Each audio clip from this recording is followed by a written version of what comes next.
안녕하세요, 여러분. 시옷입니다. 오늘은 조금 특별한 이야기를 나눠보려고 해요. 바로 가족과 함께하는 독서 모임을 기록해 보려고 합니다.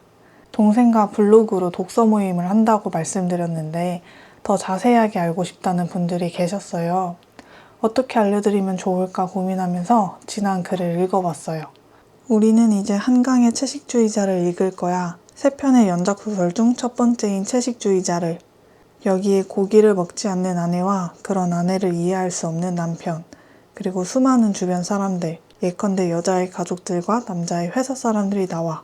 이 책은 폭력성에 집중해서 읽으면 좋을 것 같아. 우리는 다름을 어떻게 폭력으로 대할까? 이런 식으로 화두를 던지면서 첫 글을 보냈어요. 동생은 답장으로 채식에 대한 자신의 생각을 보내왔어요. 그러니까 고양이를 기르면서 돼지고기를 먹고 싶어하는 자신의 모습에 대한 생각과 동시에 채식이 오히려 폭력처럼 느껴지던 때의 예시를 보내왔어요. 그리고 제가 건넨 질문, 너는 어떤 걸 당연하다고 여기면서 사람들을 비판해왔어와 관련된 자신의 의식이 어떻게 변화했는지, 나는 비판하지 않는 사람이야 에서 속으로는 남들을 무시하고 있었나? 라는 성찰 과정을 보여줬어요. 그에 대한 답장을 저는 채식은 옳은 걸까? 라고 시작을 했어요. 유례없는 풍족의 시대라서 채식은 옳고 도축은 폭력이라고 생각하지 않는가 물으면서요. 그러면서 하나의 대안으로 동물복지를 얘기해보기도 했어요. 또한 고양이를 기르면서 돼지고기를 먹고 싶어하는 자신을 양심 없는 사람이라고 표현한 동생에게 동물을 사랑하면 동물을 먹지 말아야 해 라는 문장을 당연하다고 여기면서 스스로를 그렇게 비판해온 건 아닌지도 물었네요. 더 나아가 페미니즘에 대해 얘기하고 냉장고에 있는 고기를 버리는 일, 속옷을 입지 않는 일에 대한 생각을 나눈 뒤 1968년 미스 아메리카 대회에 저항하는 의미로 일어났던 브라를 태우자 운동에 대해서도 얘기했어요. 동생은 또 제게 마지막 부분에서 동박새를 잡아먹는 것은 무엇을 의미하는 걸까? 라고 물었는데요. 책을 읽어보신 분들은 아시겠지만 병원에 입원한 영애가 사라져요. 남편은 건물 곳곳을 살피다 웅성거리며 모여있는 사람들을 발견하는데 거기에 환자복 상의를 벗고 무언가를 하고 있는 영애가 있어요. 뭘 하고 있느냐 물으니 덥다고, 더워서 벗은 것 뿐이라고 대답하는데 오른손을 움켜쥐고 있어 그 손을 펼치니 깃털이 군데군데 떨어져 나간 작은 동박새가 있었다. 포식자에게 뜯긴 듯한 거친 이빨 자국 아래로 붉은 혈흔이 선명하게 번져 있었다. 이런 부분이 나와요. 동생은 채식이 그만큼 어렵다는 걸까? 하면서 제게 질문을 건넨 거죠. 이 질문을 받고 몇 번이나 책을 다시 읽어봤어요. 그리고 제가 보낸 답장은 이렇습니다. 나는 영애가 인간 우위에서 동물을 폭력적으로 소비하는 것에 벗어나 그냥 동물 그 자체로 돌아가는 거라고 봤어. 아무것도 걸치지 않고 육식동물이 제 손으로 직접 동물을 잡아먹는. 그리고 동생의 다음 질문. 가족들이 탕수육을 먹었을 때 영애가 으르렁거리며 탕수육을 뱉었는데 왜 으르렁이라는 표현을 쓴 걸까? 영애가 동물의 입장으로 된 느낌인 걸까? 이 질문을 읽으면서 영애는 정말 천천히 동물로 돌아간 걸까 생각하게 됐어요. 인간도 동물이긴 하지만요. 문학에는 정답이 없다고 생각해요. 다만 더 좋은 독서법과 해석은 있는 것 같아요. 그런 걸 배우고 싶어서 문학 수업을 듣는 거기도 하고요. 그래도 더 중요한 건 내가 어떻게 읽고 내가 얼마나 깊게 생각하느냐인데 혼자 사고를 넓혀나가는 건 쉽지 않죠. 그래서 책에 관련된 이런 대화를 하는 걸 좋아했어요. 근데 이게 꼭 편지 같다는 생각이 들더라고요. 그러다 번쩍하고 아빠와 주고받았던 메일이 생각났어요. 제가 학생 때 아빠랑 한 2년간 편지를 주고받았는데요. 그 사실을 까맣게 잊고 있었어요. 한참 있다가 카카오랑 다음이 통합돼서 다음 아이디 정리하려고인가 들어갔다가 메일을 발견한 거예요.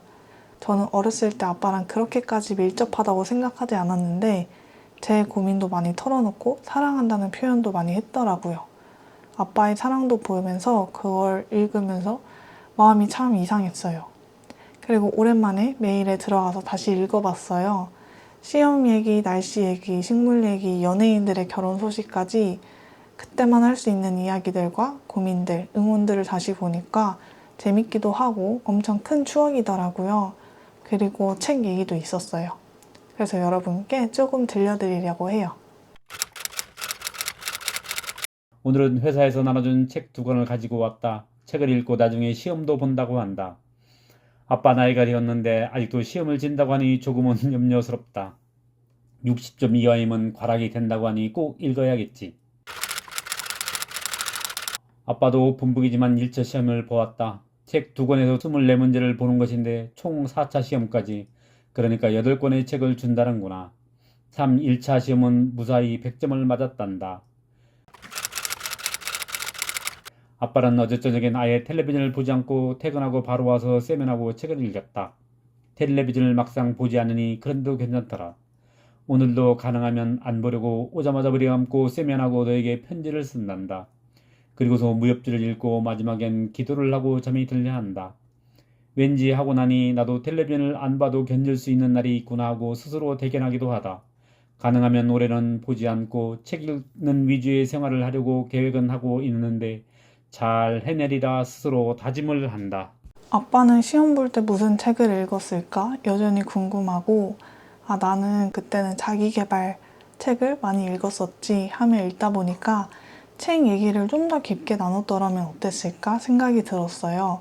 그리고 좀 더 좋은 책을 읽었더라면, 동생과 블로그에서 책 얘기를 나눴듯이, 아빠와 서로 편지를 써줬듯이 가족들과 함께 새로운 방식으로 기록을 남기고 싶어졌어요. 그래서 엄마에게 온라인 독서 모임을 하며 편지를 쓰는 게 어떻겠느냐고 물으니 너무 좋다는 답장이 왔어요. 그래서 이제 카페를 개설해 보려고 합니다. 각자 자신의 아이디를 사용할 수 있고 서로가 서로의 글을 동시에 읽을 수도 있고 또 카테고리별로 글을 정리해 둘 수 있기 때문이에요. 네이버 카페는 또 처음 만들어 봐서 기대되네요.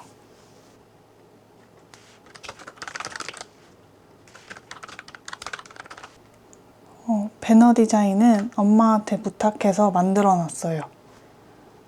한번 바꿔볼게요. 엄마 What's in my bag 보신 분들은 저희 엄마 취미가 글쓰기라는 거 아시겠죠?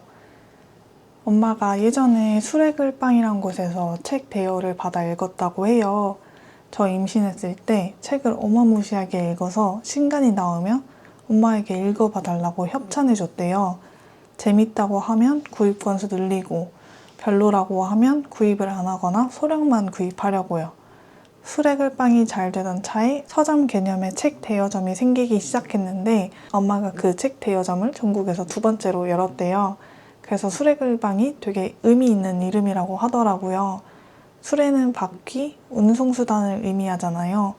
지금 가족들이 한 집에 살고 있지는 않지만 책과 독서라는 수레를 이용해 각자의 마음이 왕래하는 느낌이라고 수레글빵을 우리 독서 모임 이름으로 정하고 싶다고 했어요. 그래서 이렇게 가운처럼 써줬답니다.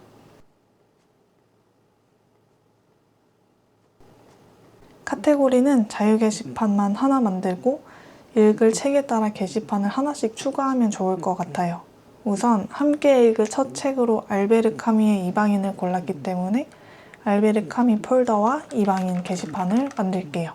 시지프 신화를 먼저 읽고 이방인을 읽고 싶었는데 가족들이 이방인을 너무 읽고 싶어 하기도 했고 또 모두 갖고 있는 책이라 이걸로 골랐어요.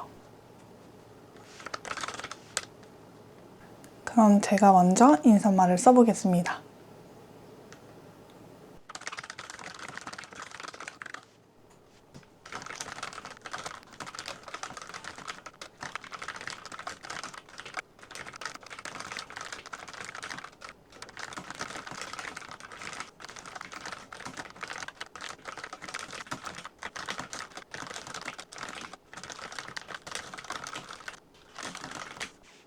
아직 가족들이 책을 다 안 읽어서 스포를 참기 위해 간단하게 제가 이방인을 처음 언제 읽었는지, 어떤 내용을 함께 다뤄봤으면 좋겠는지, 그리고 까뮈의 부조리, 반항에 대해서 조금 더 얘기를 해봤습니다.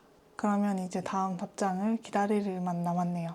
종종 엄마와의 소식을 궁금해하신 분들이 계셨는데 오늘은 가족들의 독서 모임과 엄마의 손글씨 즐겁게 보셨으면 좋겠습니다.